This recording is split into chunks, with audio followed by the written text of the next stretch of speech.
ಅವ್ರಿಗೆ ಜೀವ ಬಾಯಿಗೆ ಬಂದೈತೆ. ಅವ್ರ ಕಾರ್ ಹಿಂದಕ್ಕೆ ಹೋಗಂಗಿಲ್ಲಲ್ಲ. ಇಲ್ಲೇ ಹೋಗುತ್ತದೆ ಮೇಲೆ.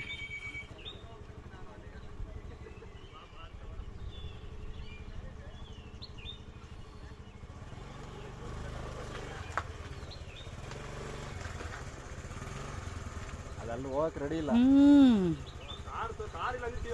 ಹಾಂ, ಸೀದಾ ಕಾಫಿ ಪಡ್ದು ಆಟೋದು.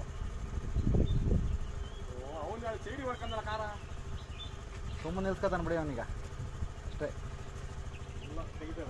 ಅಯ್ಯೋ